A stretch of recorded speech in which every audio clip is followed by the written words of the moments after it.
So basically, momentum is a product of mass and velocity. When mass and velocity of an object multiplied, that is known as a momentum. The last topic was conservation of the momentum or law of conservation of momentum.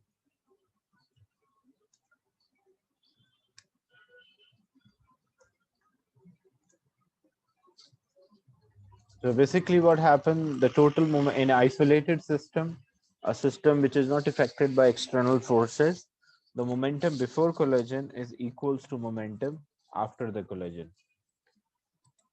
So if two objects are there, it can be both, like one of the object is stationary and another one is moving. It can be both objects are moving in the same direction with different speed, or it can be two objects are moving in opposite direction. So example, if we have a 2 kg object colliding with 1 kilogram object, which is originally initially at rest, and the 2 kilogram object was moving with 5 meter per second. When they collide with each other, after the collision, their speeds changes.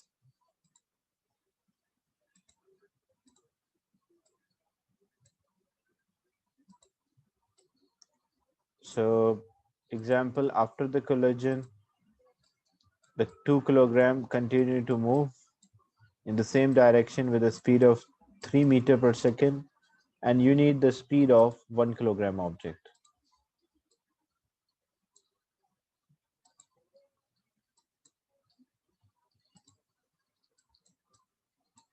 So if we don't know what is the speed of this 1 kilogram object, what we will use? We will use the conservation of the momentum. That the sum of the momentum before collision is equals to momentum after the collision. So momentum before collision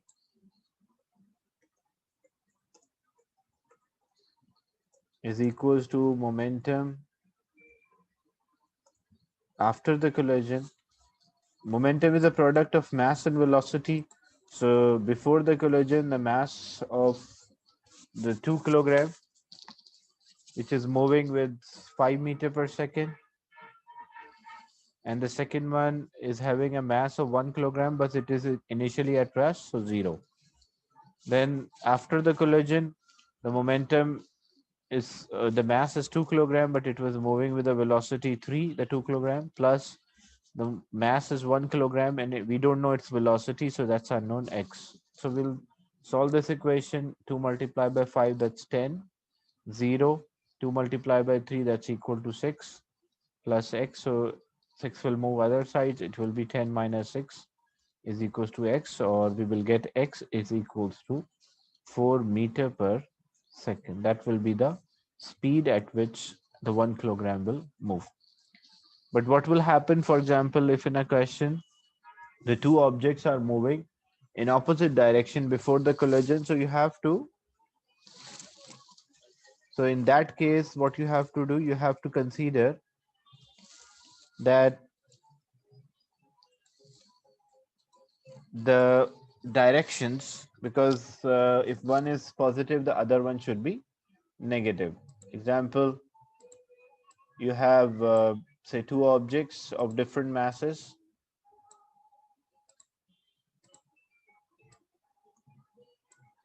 So example, a 3 kilogram object is there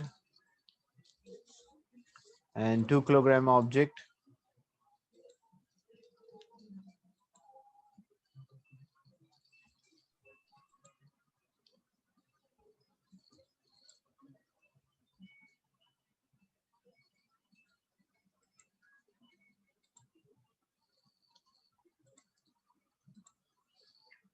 And they're moving in opposite direction.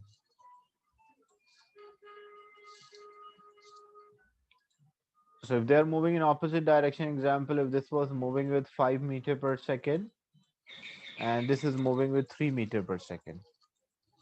So the conservation of the moment, like, so momentum before collision, because one of the velocity, better one which is having a higher momentum take as positive. So 3 multiplied by 5, that will be 15. And 2 multiplied by 3 or 3 multiplied by 2, that's 6. So higher momentum is towards right. So right hand direction I will consider as positive. and the left hand side I'll consider as negative. So basically, what is the initial momentum? The initial momentum is towards right. Why initial momentum is towards right? Because a higher value of the momentum is towards right hand side. So initial momentum is towards right. So when there is a final momentum, the resultant final momentum should also be towards right hand side. So after the collision, the two objects collide with each other.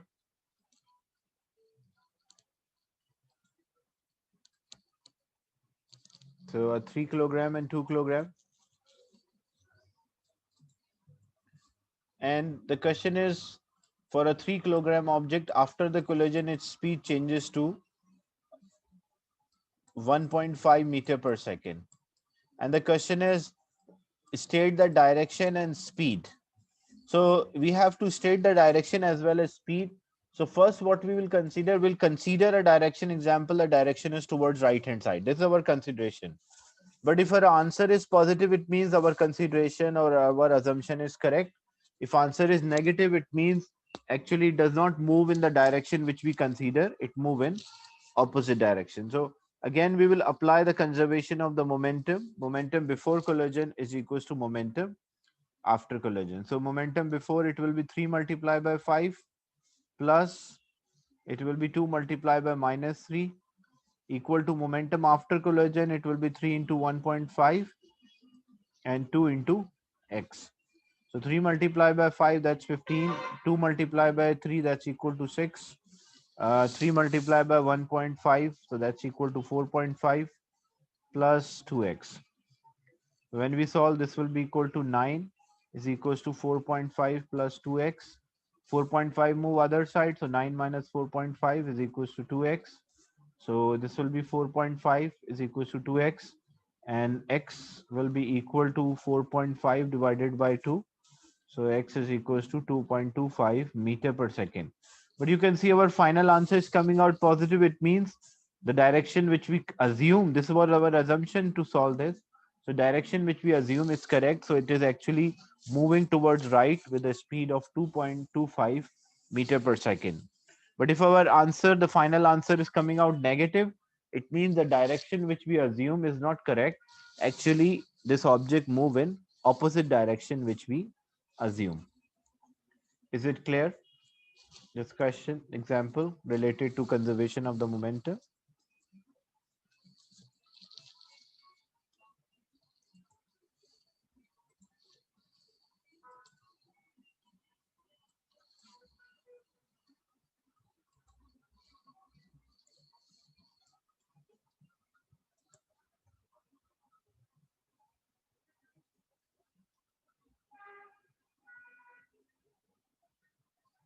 Then next topic is about the moment or torque. What is a moment or a torque? Moment or a torque is known as a turning effect of the force. So when force is applied and the object rotate, what we call that as a moment. And how we can calculate the moment? If you want to calculate the moment, moment is equals to force multiplied by perpendicular distance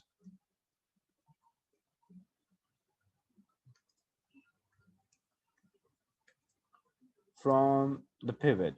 Pivot is a point of rotation. So unit of force, the SI unit of force is Newton and SI unit of distance is meter. So it is Newton meter, and it is a vector quantity. When we say it's a vector quantity, it means that it is having a direction. But what are the directions? Because when object is rotating, it can be anti-clock or it can be clockwise. And the condition, we define a term equilibrium when there is a turning effect. The term equilibrium means when object is at rest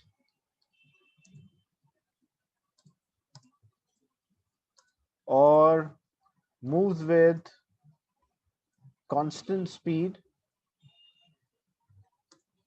what we say that object is in equilibrium. And what are the conditions for object to be in equilibrium? There are two conditions. Number one, there should be no resultant force, and there should be no resultant moment.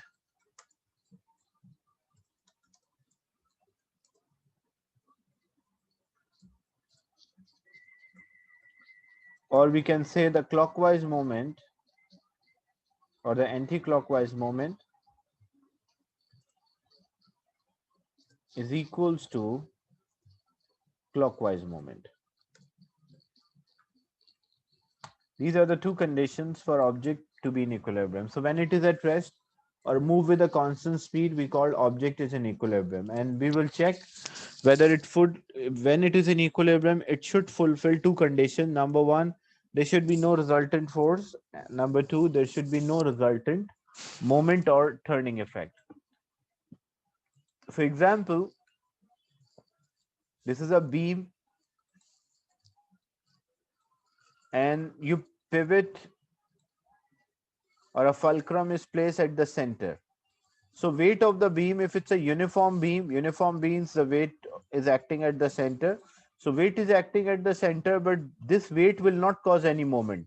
Why this weight will not cause any moment? Because it is acting on the pivot.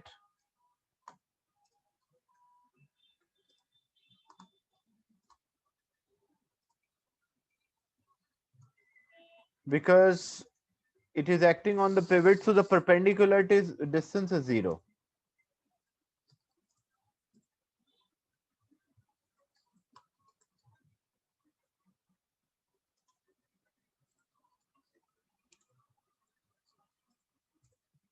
So as the perpendicular distance is zero, the net moment, because moment is a product of force and distance, so if this perpendicular distance from the pivot is zero, that will not cause any moment. Then example, two objects are placed of different weights.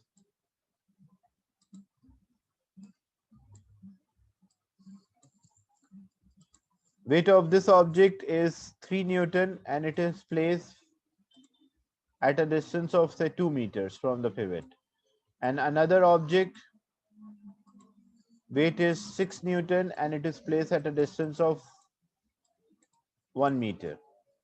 So because the 6 Newton will cause a clockwise rotation from the pivot and 3 Newton will cause an anti-clockwise. So when we calculate this moment, this will be 3 multiplied by 2, that's equal to 6 Newton meter, which is anti-clockwise. And for the other one, 6 multiplied by 1, that's also 6 Newton meter clockwise. So one is causing a clockwise rotation, another one is causing an anti-clockwise rotation. But because the both moments are same, so when both moments are same, what we call that object is in equilibrium. Example, the weight of the beam is 4 newtons, but weight is not causing any moment because it is acting on the pivot. So it fulfills the second condition, that there should be no resultant moment. You can see the clockwise and anti-clockwise moments are same. But what about no resultant force? So how it balances? Basically what happened, a 3 Newton, 4 Newton and 6 Newton are acting down. So total downward force is equals to 13. So what pivot will do to balance this, the pivot will apply an upward force of 13 Newton. So the upward force and downward forces are also equal, because a 6 Newton, a 4 Newton and 3 Newton. When you are considering a forces, that case you will consider the weight of the beam that is acting downward. But when you consider the moments, you are not considering the weight of the beam. Why we do not consider the weight of the beam? Because it is acting on the pivot. So when moment is there, if the force is acting on the pivot, we do not consider that it is causing any moment. But when we are checking the condition for that no resultant force, that case we have to consider the force which is acting on the pivot, even though the perpendicular distance is zero. Is it clear, this concept for object to be in equilibrium, the conditions, the definition of equilibrium, the conditions for object to be in equilibrium?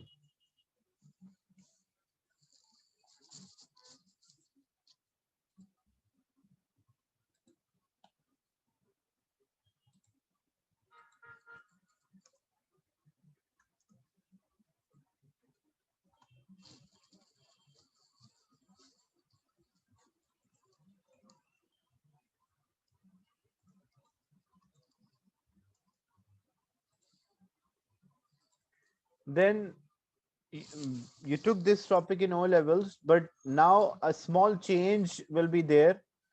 You will find a question, very common question, in which you have two axes of rotations or 2 point of rotations or two pivots. Now, how to solve a question in which you have two axes of the rotations or two pivots? Example A is there.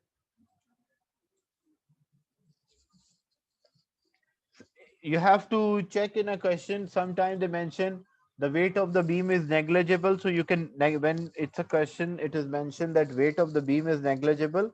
That time you will neglect the weight.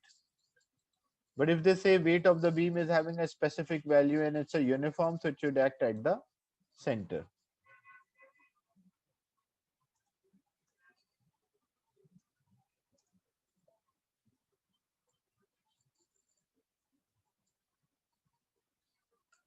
So weight of the beam is 5 Newton. Or if I say uniform beam is equals to the 5 Newton. And the object is also placed. So if it's a uniform beam, the weight should act at the center. So this 5 Newton is acting at the center. The length of this beam, say it's 6 meters.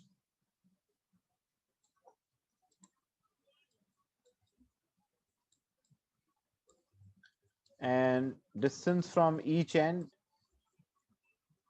is equals to, like distance of the pivots is equals to 2 meters.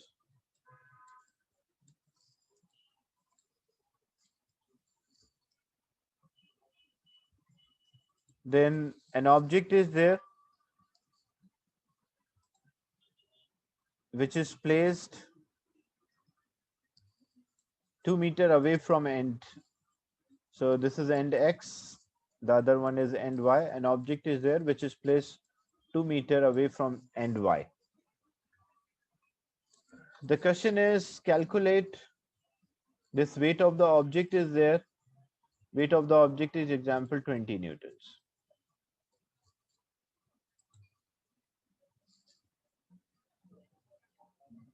So if a question is there, calculate the force exerted by pivot A and the force exerted by pivot B.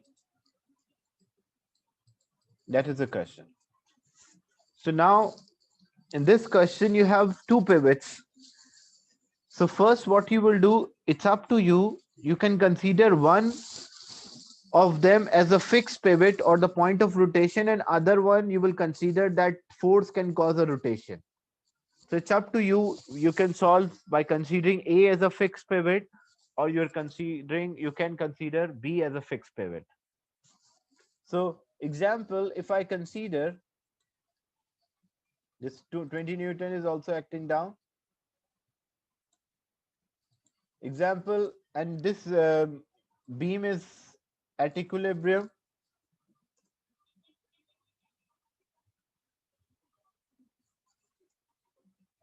So you will consider,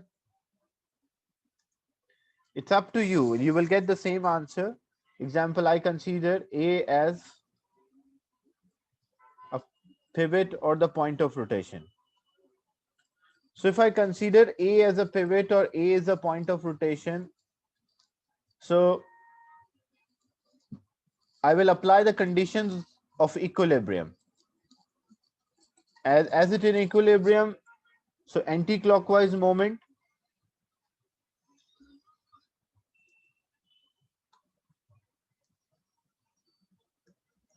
is equals to clockwise moment.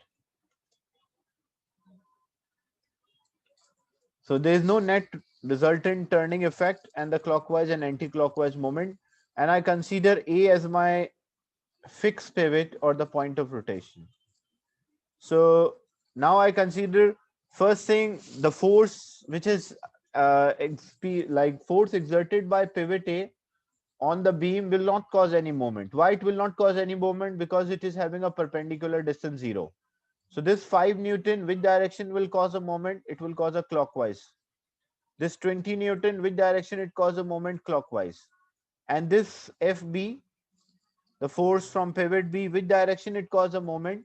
It will cause an anti-clockwise moment. So these two are causing a clockwise moment. The force of the B is causing anti-clockwise moment. So the clockwise and anti-clockwise moments are same as it is in equilibrium. So we always take distance from the pivot. So the anti-clockwise moment, that is force. So that is force of the pivot B multiply by distance. What is the distance? We always take distance from the pivot. So if I consider A as my pivot, so what is the distance between A and B? If the total is 6 meter long,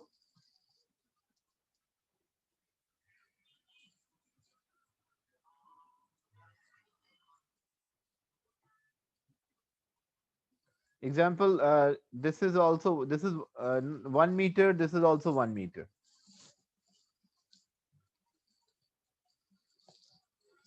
So 1 meter is a distance of A from X and 1 meter is a distance of B from Y. So because the total is 6, so the distance between them will be 4 meters. So this will be 4 equal to clockwise moment. So 5 is a force multiply by distance because it is acting on at the center. So if it is acting at the center, it's a uniform, because the term uniform means it's acting at the center. So if this total will be 3 meter, if distance of the pivot from the end X is 1 meter, so what will be the distance of this force? That will be equal to 2 meters.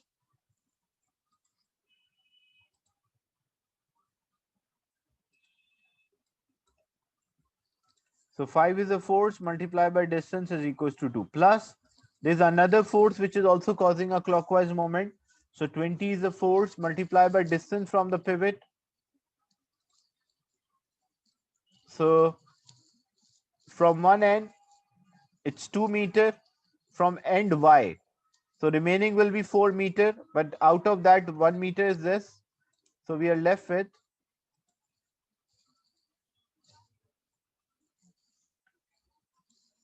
look, what will be the distance? How we can work out this distance? This 20 Newton is 2 meter from end Y. So if it is 2 meter from end Y, so remaining it will be 4 meter from end X. But we don't need the distance from X, we need a distance from pivot, and X and pivot are 1 meter. So what is this distance? That distance will be 3 meters.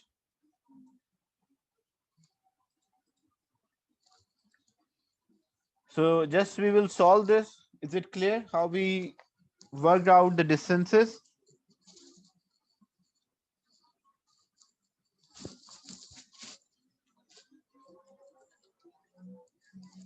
So 5 multiplied by 2, that's equal to 10. 20 multiplied by 3, that's equal to 60. So FB multiplied by 4, 10 plus 60, that's equal to 70, and 70 divided by 4. So 70 divided by 4,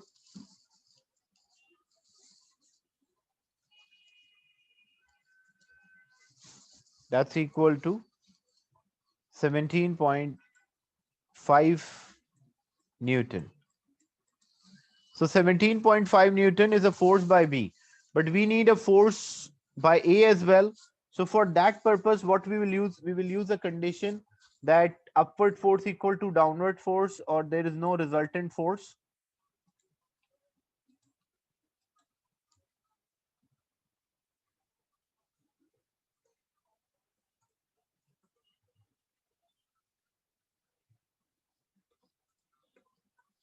So upward force equal to downward force, or there is no resultant force. So what is the upward force?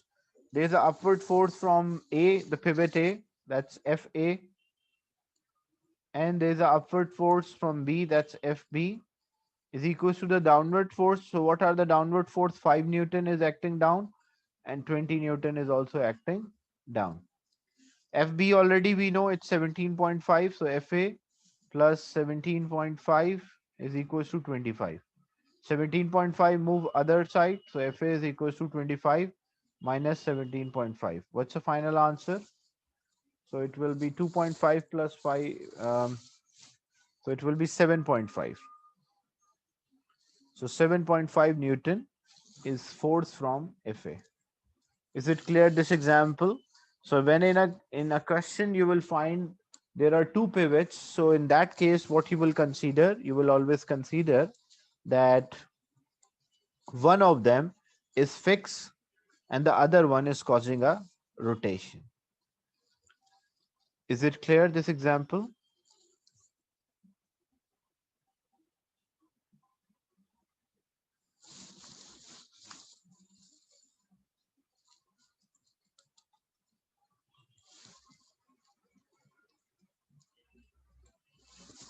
I will share the assignment exercise related to moment as well, so you can go through. Now, free body force diagram. What is a free body force diagram? Actually, free body force diagram, it represents all the forces acting on the object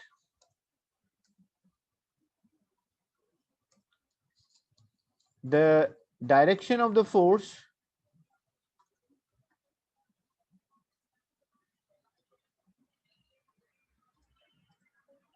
is represented by arrows, and the magnitude of the force, the magnitude means value,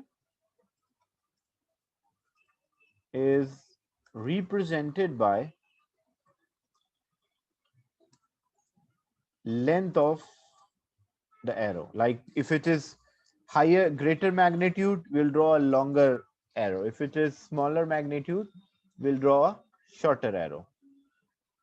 So free body force diagram basically represent all of the forces acting on the object.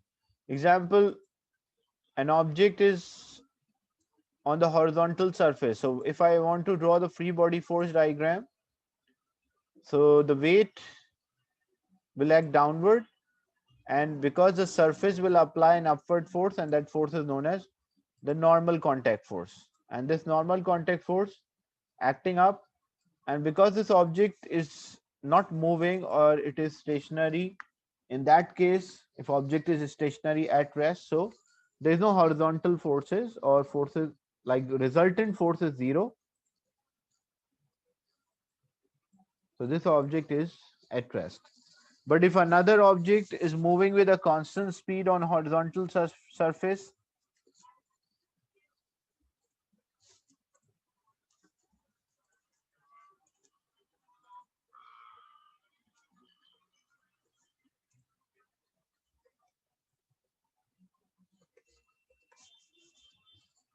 so how we represent,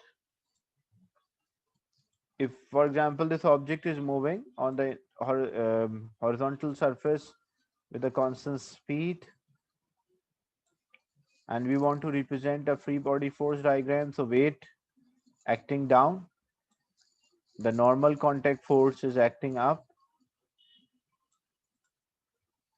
then the force which cause a movement, example is towards right, and the friction is opposing the motion is toward left, but the length of the arrow should be same, which shows the magnet, like the weight, the normal contact force or the reaction force, the force which cause a motion towards right, example, and the frictional force is towards left.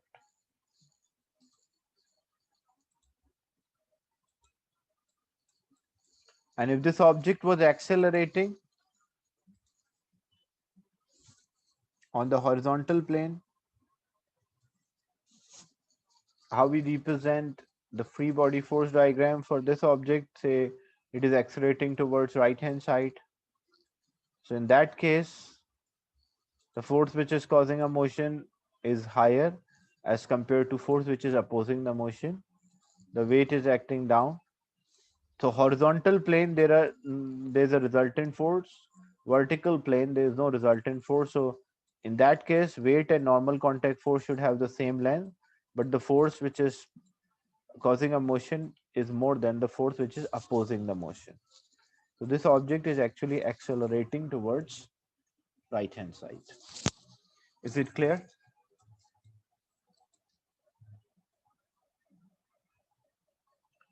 If in the question they mention there is a air resistance, then you will consider. Otherwise, the friction, what you are saying, a friction force, it is also including the air resistance.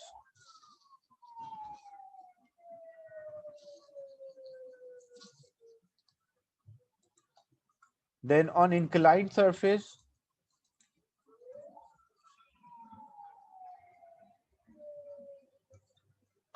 so when object is on inclined surface means a surface which is making certain angle with the x-axis, that's known as an inclined surface. So say there's an object which is placed on the inclined surface, and it can be at rest. Example, the object is at rest. So what are the forces acting? The weight, which is always perpendicular, means acting downward, that's weight. So say this is a weight which is acting down, and the normal contact force is always perpendicular to the surface. So what is the normal contact force? The normal contact force is,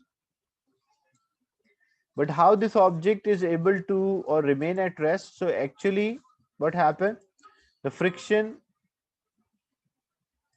this is a friction which is opposing its motion, because it tend to slide down, but the friction is opposing its motion. This is a normal contact force, R you can say. The force actually, like as you can see how the forces are balancing, like how the friction is balanced as this object is at rest, and how the normal contact force is balanced. So basically when we, this is a free body force diagram, but if we divide this into components,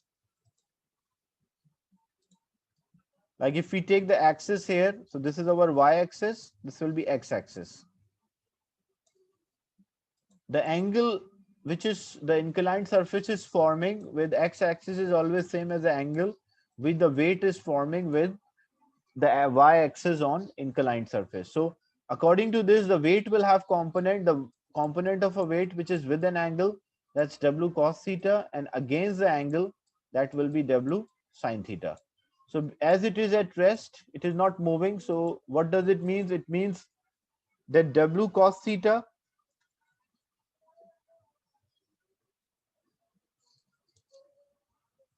so actually what happened, the w cos theta is equals to r, and w sin theta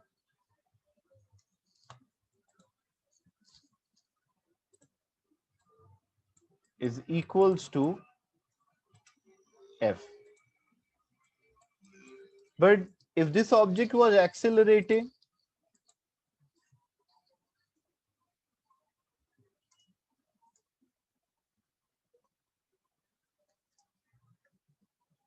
so if this object was accelerating downward, in that, if it is accelerating downward, it means the force, the downward force, like this was stationary in the first case, but if it was accelerating down, then what happened? It means the w sin theta is more than the friction.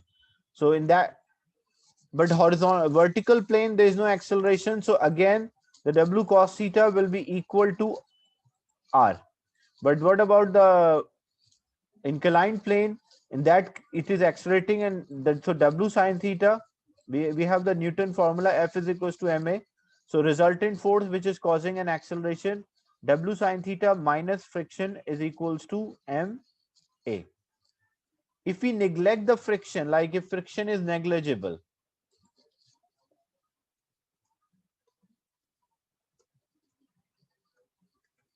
so if friction is neglected, if we neglect the friction will be zero. So what we can say, w sin theta is equals to ma. And what is w? W is equals to mg. So in place of W, we can write mg. So we can say mg sine theta is equals to ma. This m will cancel with m. So on inclined surface, if friction is neglected, the acceleration on inclined surface is equals to g sine theta. So this is a formula. If a question they ask, calculate the acceleration of object on inclined surface. So what you need, you only need the angle which the inclined surface is making with x-axis and just multiplied by acceleration due to gravity. So you will get it, or you will know its acceleration. Is it clear? But this is only valid if friction is neglected. If friction is there, in that case, it is not equal to g sine theta. Is this clear? When object is at rest, then horizontal and vertical component both are same. But if object is not at rest, it is accelerating down. In that case, A is equals to G sine theta.